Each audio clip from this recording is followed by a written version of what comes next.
It totally is. That's exactly. Speak. Oh, everybody's okay. Okay, all you folks, come on up front. We're going to sing Row, Row Your Boat.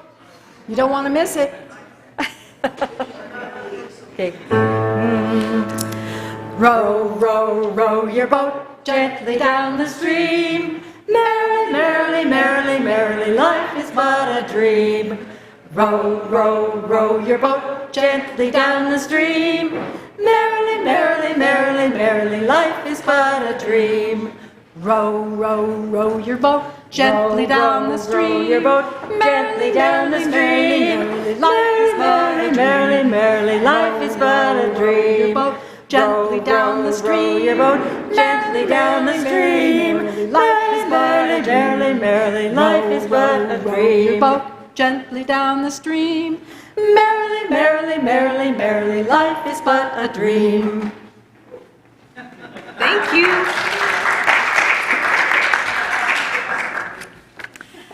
Thank you for starting us out so nicely.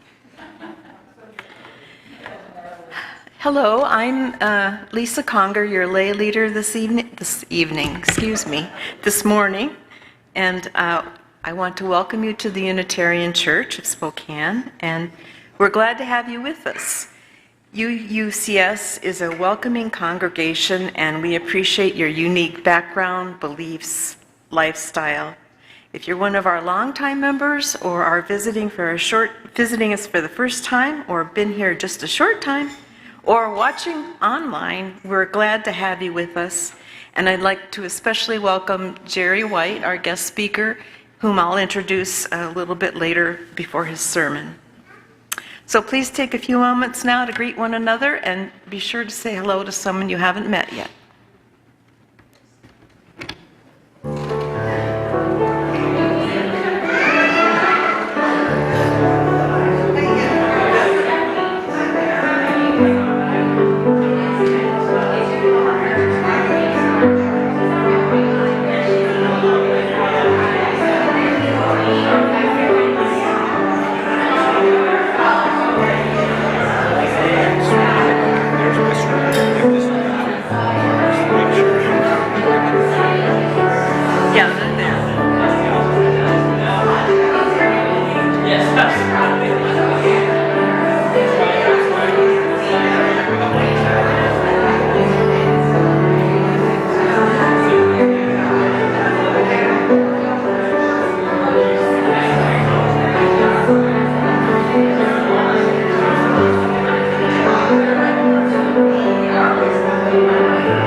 Thank you. We'll have more time to visit following the service for coffee hour.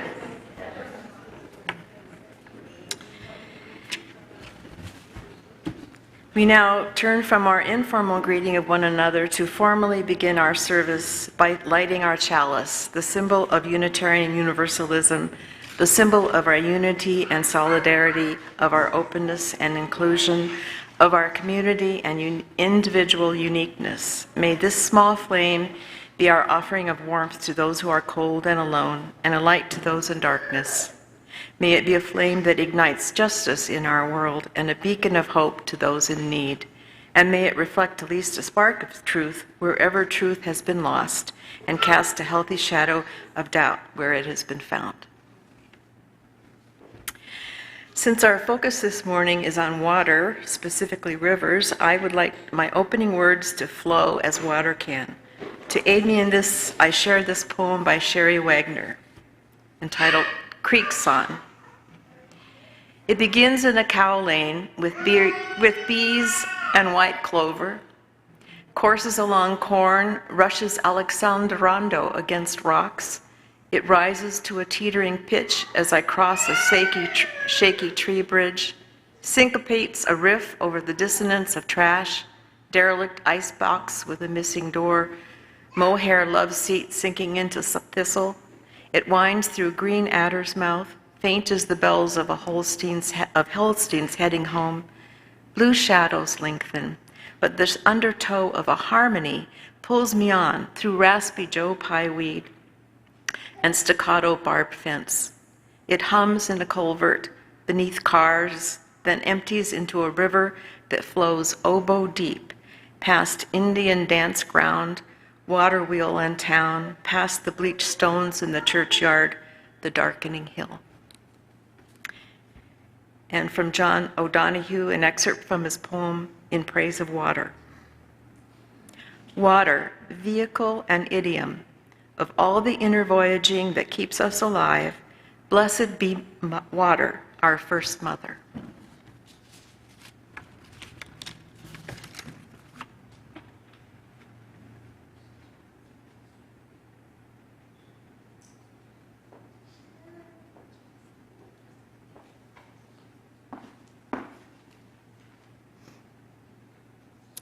Okay, our first hymn this morning is in your gray hymnal. It's number 100. I've got peace like a river. We'll do verses 1, 3, and 6. 1, 2, 3, and 6. Oh, yeah, 1, 2, 3, and 6. I've got peace like a river. I've got peace like a river. I've got peace like a river in my soul. I've got peace like a river. I've got peace like a river. I've got peace like a river in my soul. I've got joy like a fountain. I've got joy like a fountain. I've got joy like a fountain in my soul. I've got joy like a fountain. I've got joy like a fountain. I've got joy like a fountain in my soul. I've got love like an ocean. I've got love like an ocean. I've got love like an ocean in my soul. I've got love like an ocean. I've got love like an ocean. I've got love like an ocean in my soul. I've got strength like a mountain. I've got strength like a mountain. I've got strength like a mountain in my soul. I've got strength like a mountain. I've got strength like a mountain. I've got strength like a mountain in my soul.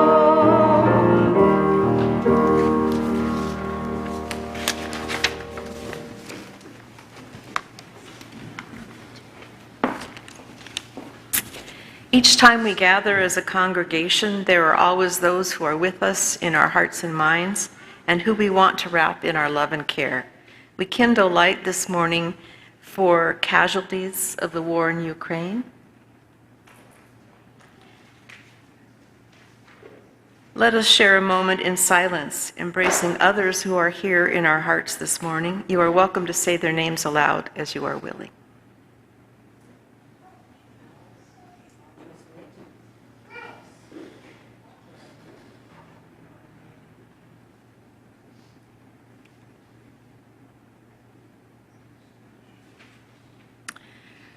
Those named aloud and those remembered in the silence, and all those who are suffering elsewhere in our world this hour, we hold in our community of compassion.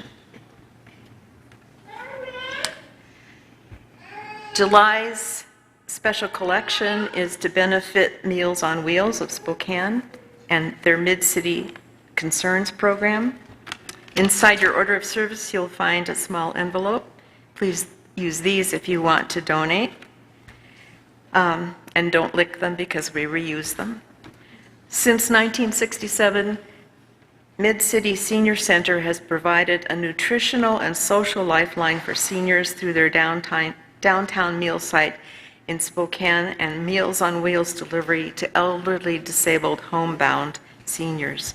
The center is open 5 days a week and provides a warm, inviting, and safe environment for men and women who are predominantly living alone.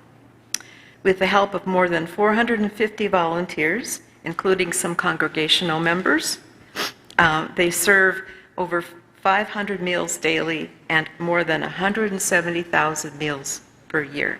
If this appeals to you, please donate with the envelope provided. We now gratefully give and receive this morning's offering, which sustains this community and its mission for the larger world.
Thank you, Maura. So I forgot to give credit where it is due during the first service.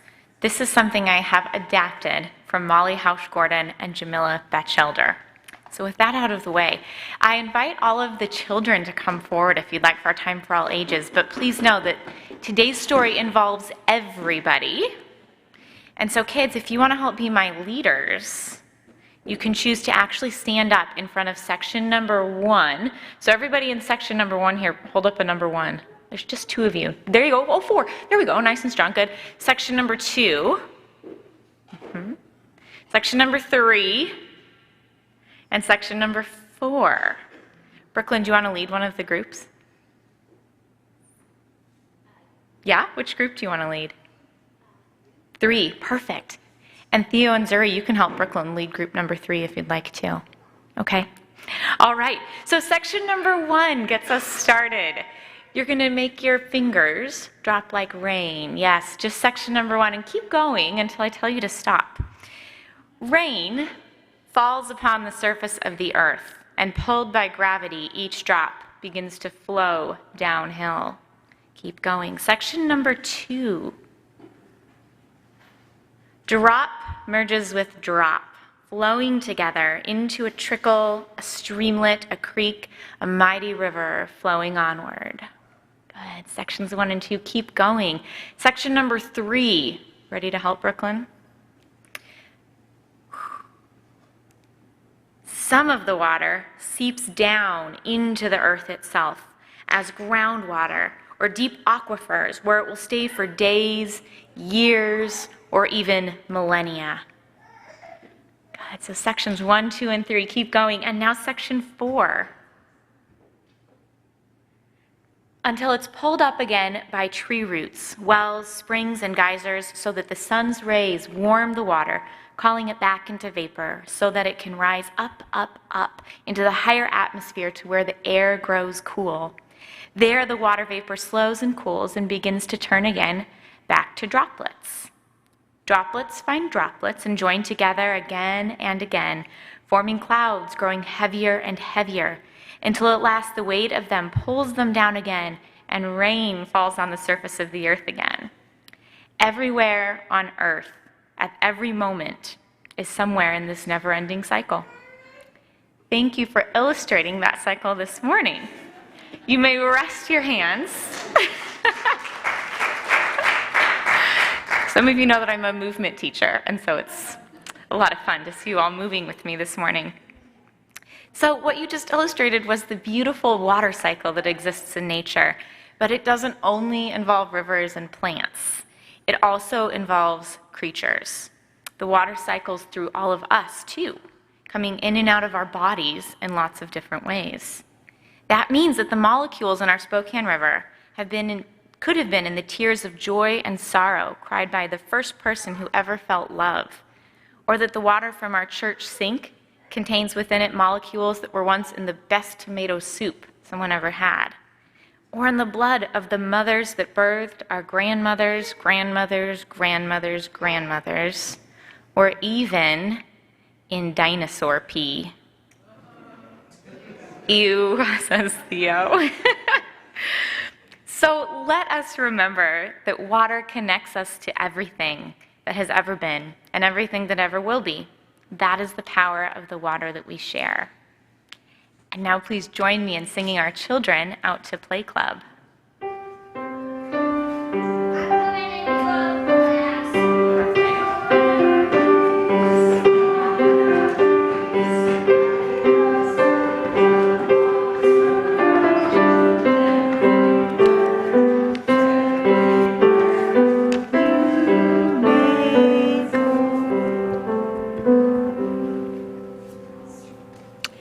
Now is the time in our service for our meditation. Please find a comfortable, receptive posture. Take some deep breaths. Close your eyes if you wish as I lead you into the silence with this beloved poem by Wendell, The Peace of Wild Things.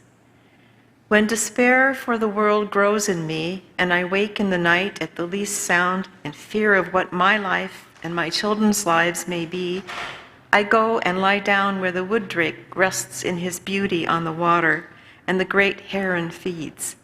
I come into the peace of wild things, who do not tax their lives with forethought of grief. I come into the presence of still water, and I feel above me the day-blind stars waiting with their light. For a time, I rest in the grace of the world and am free.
I am going to read a poem by Ted Hughes, the English poet, and it's called River. Fallen from heavens, lies across the lap of his mother, broken by world. But water will go on, issuing from heaven, in dumbness, uttering spirit brightness through its broken mouth, scattered in a million pieces and buried, its dry tombs will split at the sign in the sky. At a rending of veils, it will rise in a time after times. After swallowing death and the pit, it will return stainless.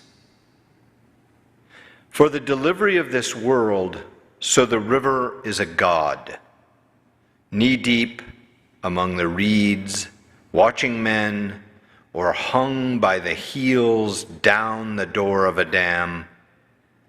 It is a god, it is inviolable, immortal, and will wash itself of all deaths.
Thank you, Mara.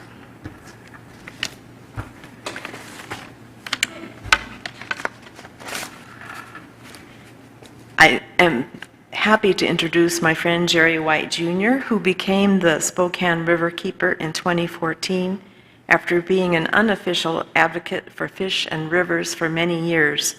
He has conducted education and outreach by removing litter and collecting data on water quality, shorelines, and riparian buffers. He continues to negotiate on behalf of the public regarding PCB pollution and water quality standards in our basin. Welcome, Jerry.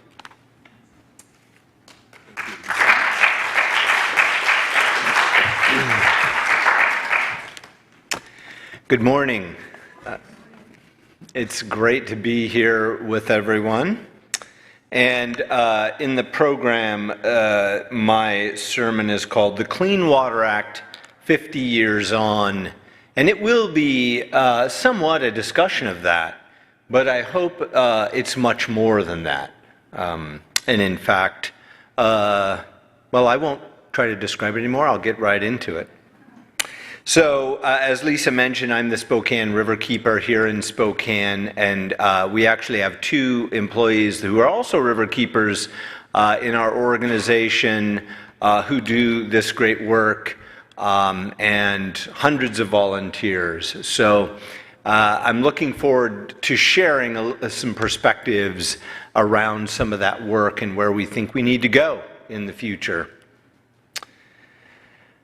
So I'd like to once again present an approach to healing our earth, ourselves, and our communities. It's an approach that calls for us to encounter nature as animate, conscious, and intelligent. I want to share with you the idea that how this transformation as a collective legal shift in the work of Riverkeeper and other organizations, as well as a personal shift in the individuals who care about our world, may move us to an effective environmental protection and put us in a right relation with the natural world. Excuse me.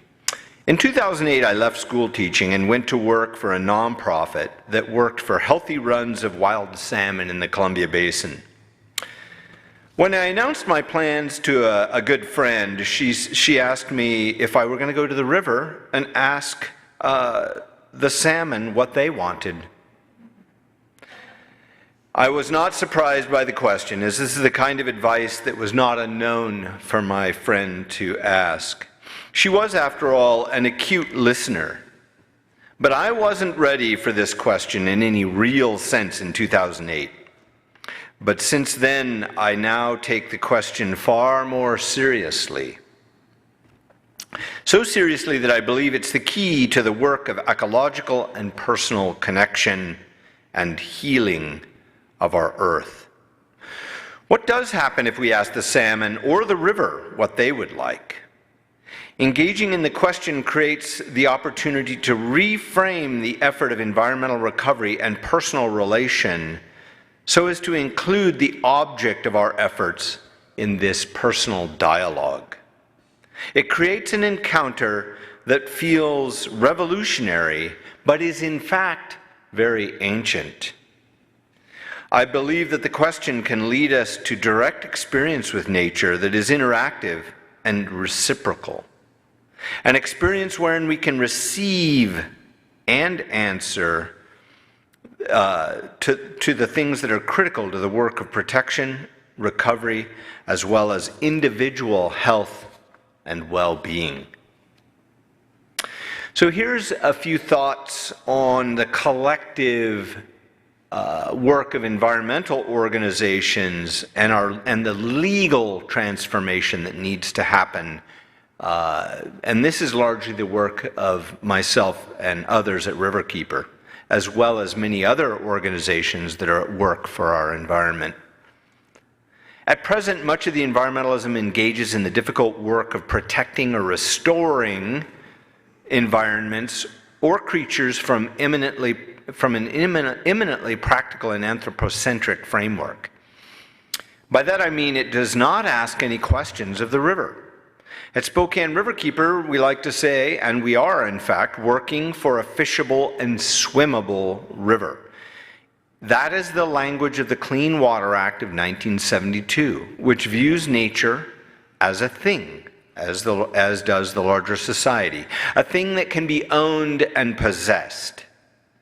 Anthropocentric and accessible to all of us in our consumerist world, this groundbreaking law works within and reflects the values of and speaks the language of the marketplace.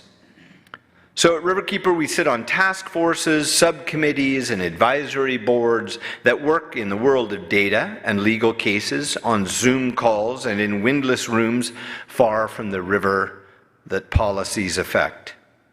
In every case, the work is framed by the question of how the Spokane River is usable, or how is the Spokane River of service to the human interests that are at the table.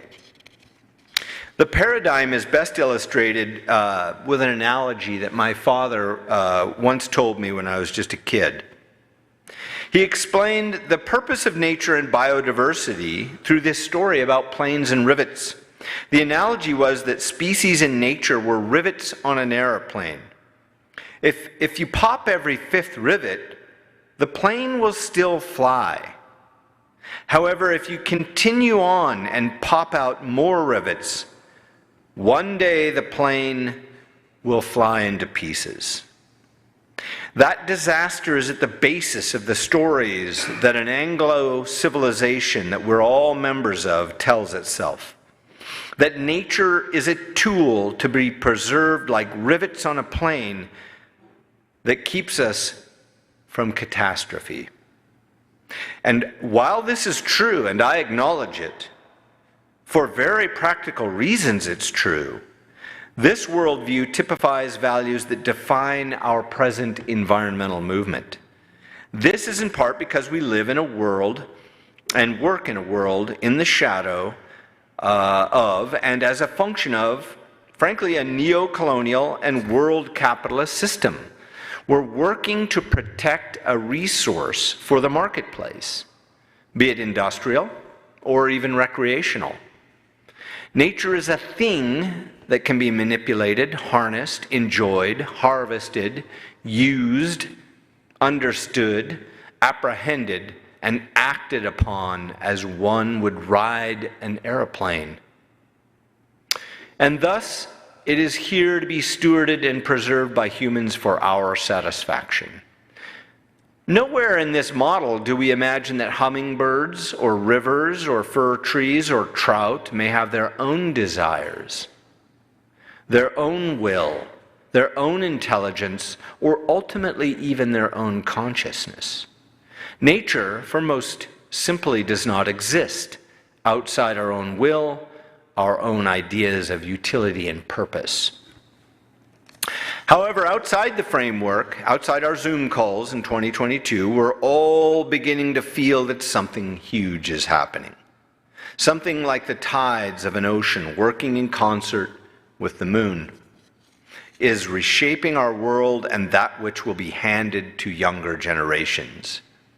And this thing is now happening so fast we can feel it in our bodies. We can see it, we can feel it, we can notice it. Now we are witnessing the strange weather, the smoke, the warm waters. Ultimately, we are feeling the sixth mass extinction. We're feeling the collapse of biodiversity, the very character and personality of our, and perhaps spirit of our animate planet. So today I am standing here to say that before you all that we can effectively help our natural communities. If we're going to help them, we need to radically reframe our understanding of our own place within the natural world, both within the environmental movement and as personal members of the natural community. We need to refine and renew our ancient understanding of nature, not as a thing, but as a set of reciprocal relationships within our community. We need to relocate and renew our understanding of the problems and the solutions that we face inside that natural community. Let me begin by outlining the current state of environmental work that defines us at Spokane Riverkeeper. We have 5 central pillars. They're core pillars of our work. And they are really the heart and soul of us trying to recover and conserve the values of the Spokane River. Native fish recovery, clean water defense. We have a big riverside litter pickup program. We have a fairly large river science program, and we have a river flow protection that some of you may have felt. It will touch all of you who are inside the city limits of Spokane. This year we managed to work with others and pass a water conservation plan. So perhaps the most profound, what I'd call tools we have, is the Clean Water Act of 1972, which is 50 years old this year. It's a set of laws that revolutionized our ability to protect our waterways. It deserves respect in its 50th year, as do the ancestors and people who worked to pass and continue to work to enforce it. It was a landmark law. And so this is where I say thank you to the Clean Water Act, and thank you to those who worked during the Vietnam War as it raged to pass this beautiful piece of legislation at a very time when our nation was waging a war against the environment and against the people and communities in Southeast Asia. However, the law was bound by conditions of its time. It was passed as an extension of an English legal system, which envisioned nature and our waters as property held in common. When the values or designated uses, as they're called, inherent in the property were damaged or harmed, those who used the legal commons, the rivers, who could show that they have standing from that use, could in limited cases take the offender to court for damages. Fishing, swimming, and in some cases even drinking became protected uses on the commons or the waterways. However, industry or other parties also in this law continue to use the waters as conveyances of pollution, and disposal of toxic garbage was seen and is defined as a legitimate use. As long as the discharge of pollutants and the conveyance of pollutants had or has a legal permit with defined legal limits, it is actually protected under the Clean Water Act, that use. These parties were and are free to harm fish, to harm birds, to harm water, and frankly, in some cases, to harm people. For those of you that have been following the news, you're seeing that it's suspected that the chemical PFAS is perhaps the culprit in the fatty liver disease that is unfortunately plaguing young people in this day and age now. This continues today. So, for instance, or example, Kaiser Aluminum and 4 other large dischargers to our river dumps hundreds of picograms of polychlorinated biphenyls, a carcinogen and an endocrine disruptor, into your river each day. It's happening right here as we speak. The City of Spokane wastewater treatment plant, as hard as the work they've done to clean their discharge up, still discharges PBDEs, a type of toxic fire retardant, into the river. Our job at Riverkeeper is to sort through mountains of paperwork, contact the arbiters of protection, federal and state agencies like the Department of Ecology and the EPA, whose budgets, I would remind all of us, are determined in the political realm by politicians and people.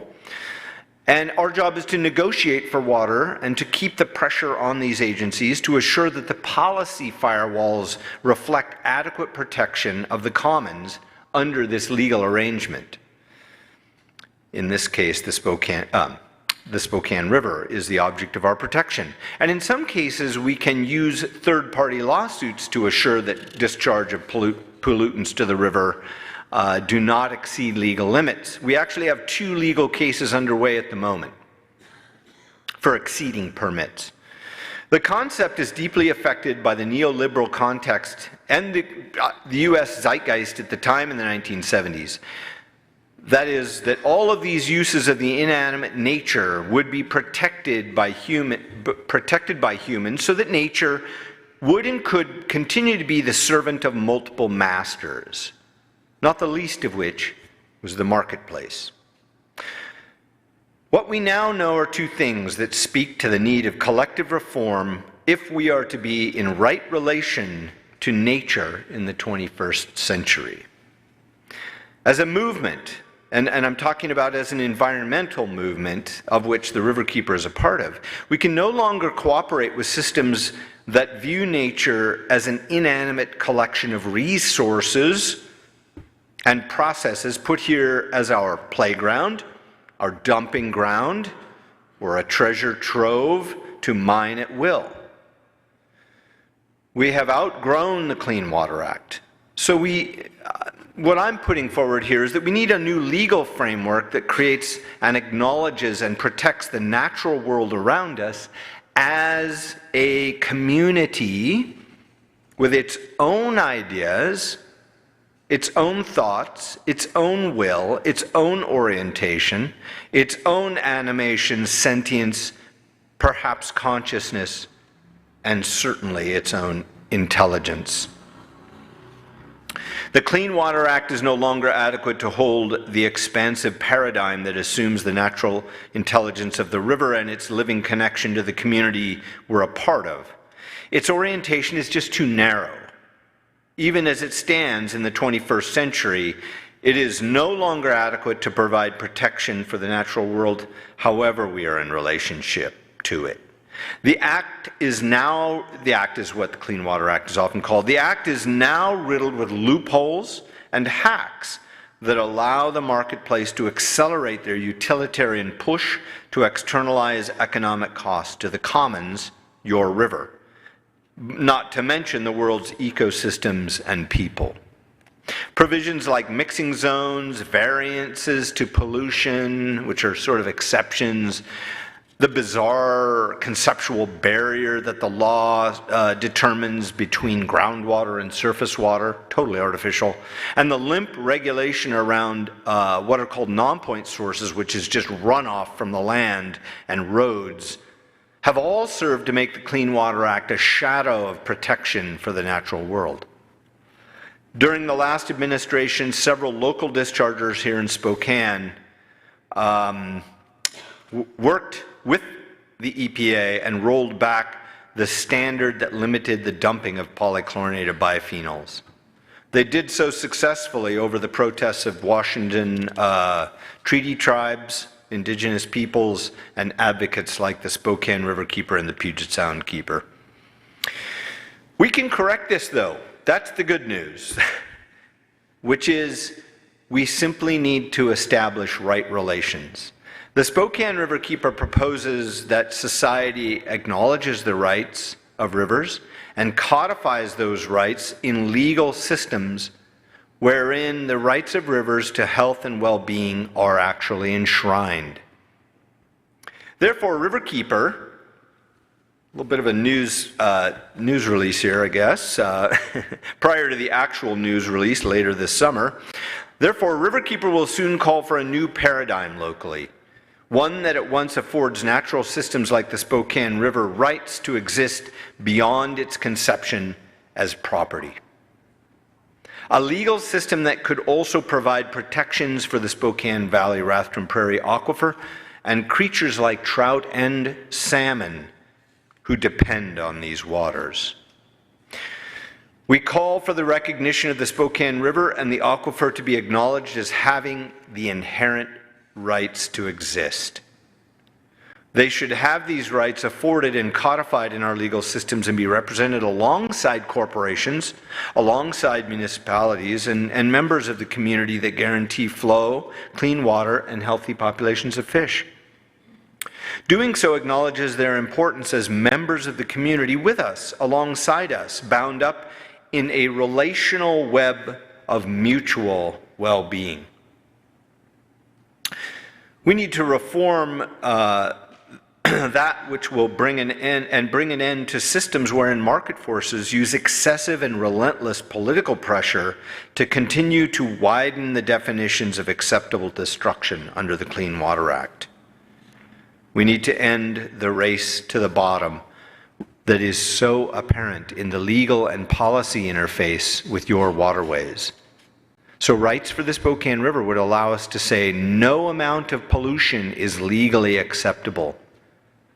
If we are in right relation to our river, its fish, its birds, then dumping of PFAS, dumping of polychlorinated biphenyls, dumping of PBDEs, which is a pernicious fire retardant that's dumped every day into the river, is no more acceptable than dumping these toxics into our own veins.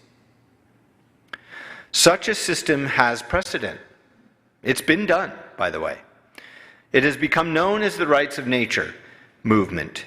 It should be remembered, however, that while this is a new and radical idea for a neo-colonial or Anglo-West, it's actually an ancient idea among the world's indigenous people and cultures.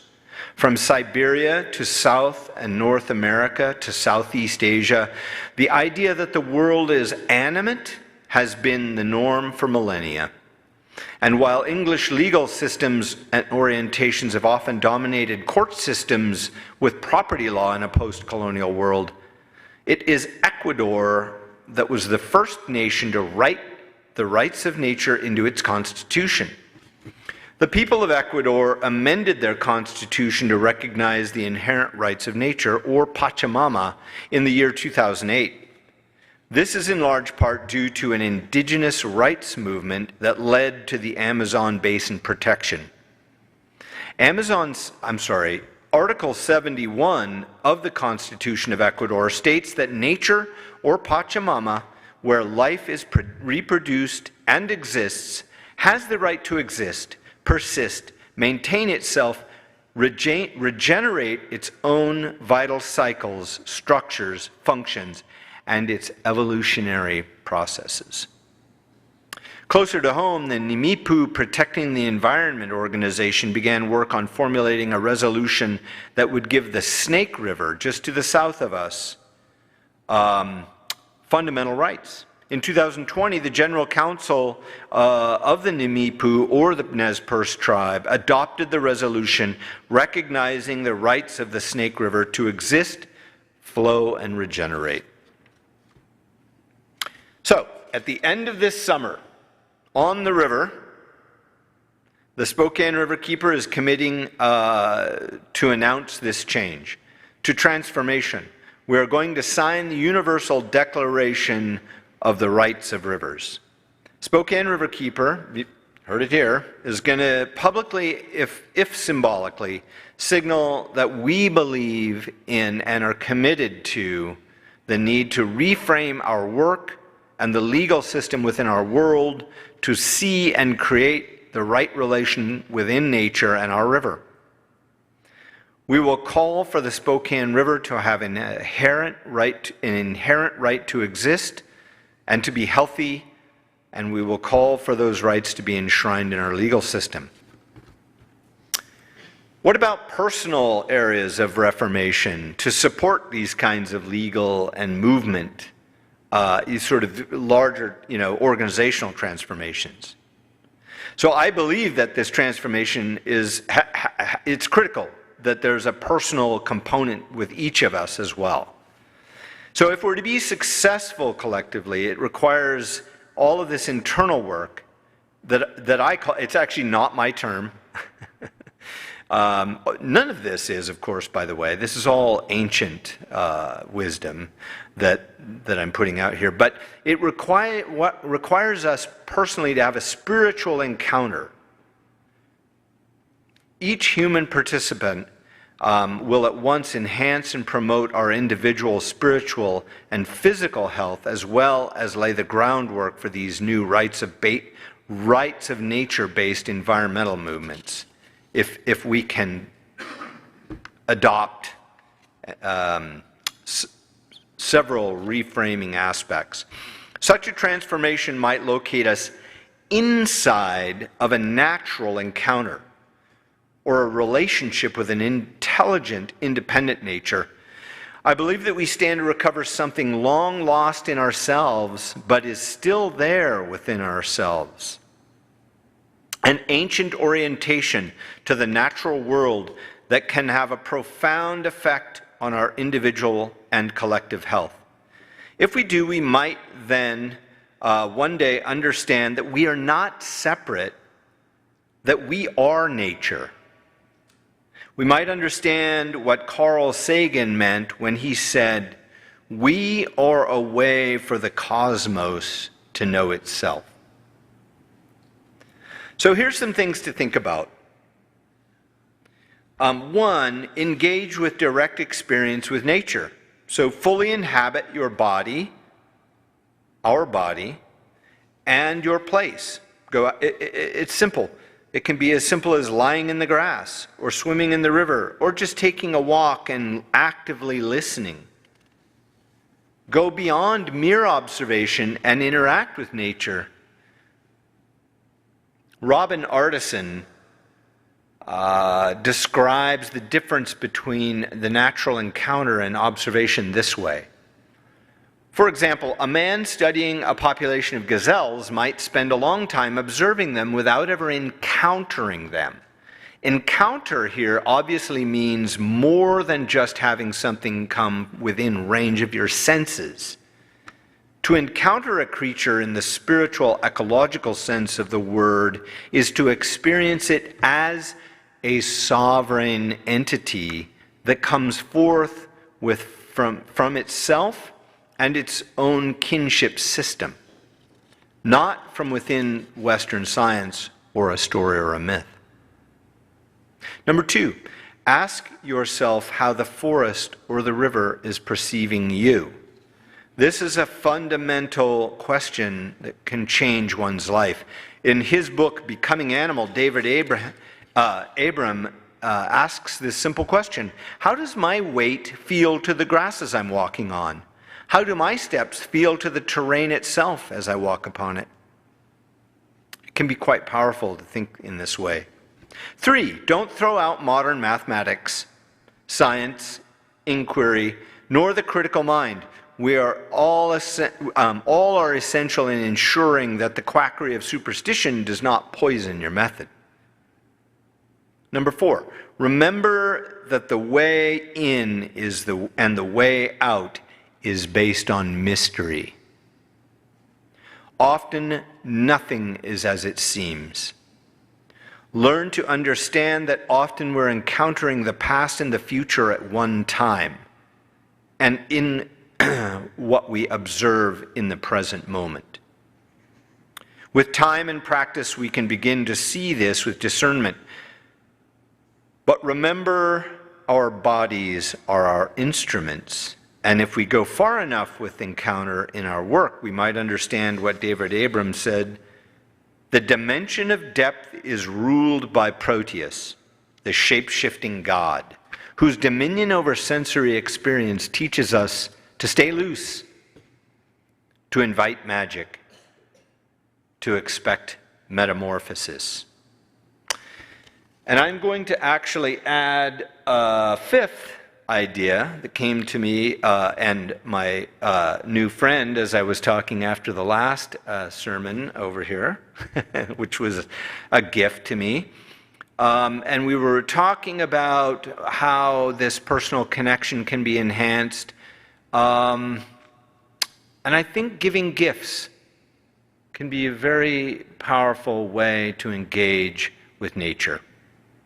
This might be as simple as tying a ribbon on a plant that you love or a tree. I won't explain it any more than that, but I think there can be a powerful exchange in the idea of giving a gift. As an environmentalist, I acknowledge that we in our movement frequently view nature as a separate, unconscious collection of mechanical forces that we find beautiful and therefore worthy of protection and recovery. What I'm suggesting is that the environmental movement will need to work at the forefront of reframing the legal realities that acknowledge not just nature's beauty, but its intelligence, its animation, consciousness of things like the waters and the lands and the creatures with which we work. The movement would benefit from listening to the object of our pursuit. In the end, my friend Janine's suggestion of asking the salmon just what they want may in fact represent the most rational starting point. Affirming the approach that is embodied in the Rights of Nature movement as a collective and signing the Declaration of the Rights of Rivers, of course, is a structural beginning, a starting point for an organization for real protection that's rooted in the river's right to exist. The most selfless and wise approach is a way into the ancient wisdom of reciprocity. As for our personal journeys, perhaps we should never forget the words of John Muir, who once said, "I only went out for a walk, and I finally concluded to stay out until sundown. For going out, I found that I was really going in." So by all means, let's go out together, embrace new legal paradigms, and get involved with our rivers in a personal way that leads us in. If we do, we may find the salmon, the rivers, and the mountains love us as much as we love them. Thank you.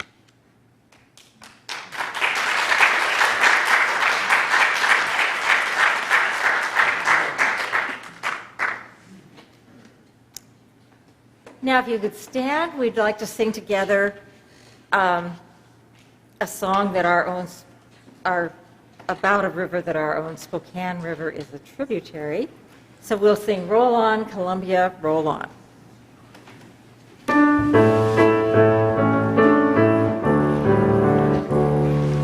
Roll on, Columbia, roll on.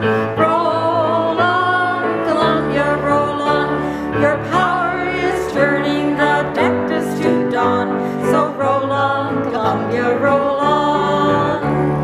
Green Douglas firs where the waters cut through. Down her wild mountains and canyons she flew. Canadian Northwest to the ocean so blue. Roll on, Columbia, roll on. Roll on, Columbia, roll on. Roll on, Columbia, roll on. Your power is turning our darkness to dawn. So roll on, Columbia, roll on. Other great rivers add power to you. Yakima, Snake, and the Klickitat. Sandy, Willamette, and Hood River too. So roll on, Columbia, roll on. Roll on, Columbia, roll on. Roll on, Columbia, roll on. Your power is turning our darkness to dawn. So roll on, Columbia, roll on. Tom Jefferson's vision would not let him rest. Empire he saw in the Pacific Northwest. St. Louis and Clark, and they did the rest. So roll on, Columbia, roll on. Roll on, Columbia, roll on. Roll on, Columbia, roll on. Your power is turning our darkness to dawn. So roll on, Columbia, roll on. And on up the river is Grand Coulee Dam, the mightiest thing ever built by a man, to run the great factories and water the land. So roll on, Columbia, roll on. Roll on, Columbia, roll on. Roll on, Columbia, roll on. Your power is turning our darkness to dawn. So roll on, Columbia, roll on.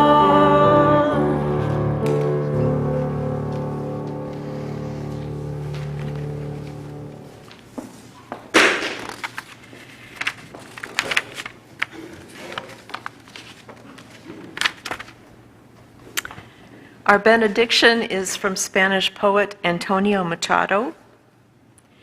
In our souls, everything moves guided by a mysterious hand. We know nothing of our own souls that are ununderstandable and say nothing. The deepest words of the wise man teach us, the same as the whistle of the wind when it blows, or the sound of the water when it is flowing. Amen, blessed be, salam alaikum, and shalom.